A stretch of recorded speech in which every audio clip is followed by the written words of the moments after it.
Tren batu akik di Aceh seakan tidak habisnya. Setelah batu giok jenis solar dan cempaka, kini batu akik jenis kecubung mega menjadi incaran sang Arjuna dan kaum Hawa di Aceh. Suasana di sepanjang Jalan Soekarno-Hatta di kawasan Lampenerut Aceh Besar selalu saja ramai dikunjungi para pecinta batu akik. Setiap malamnya, kawasan ini menjadi lapak pedagang batu akik dari berbagai daerah yang sudah berjejer rapi di pinggiran jalan. Mereka membuka lapaknya dari sore hingga malam hari. Setiap harinya ribuan pengunjung dari berbagai daerah singgah di lokasi ini. Tidak hanya pria, kaum Hawa pun tak mau ketinggalan berburu bongkahan batu akik di lokasi ini. Begitu juga dengan dia, salah seorang pengunjung asal Padang, Sumatera Barat. Dirinya sengaja datang dari jauh untuk mendapatkan batu akik yang ia inginkan, yaitu batu kecubung mega.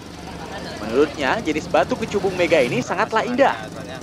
Batu bercorak kristal berwarna ungu muda ini sangat cocok apabila dikenakan oleh kaum Hawa ketimbang jenis-jenis batu lainnya. Kalau dari batu, kalau saya sih karena cewek, makanya batunya warna-warni yang saya suka.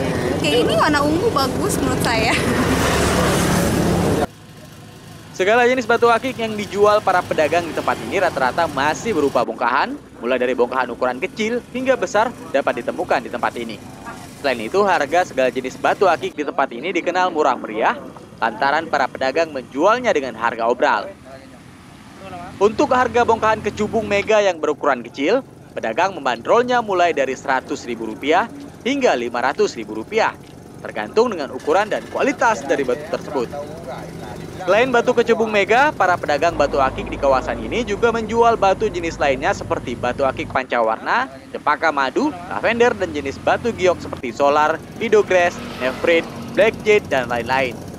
Pasar batu akik yang sudah beroperasi sejak awal bulan Januari lalu merupakan salah satu pasar batu akik yang terdapat di Kota Banda Aceh. Bagi Anda pencinta batu akik asal Aceh, tidak ada salahnya untuk mengunjungi tempat ini.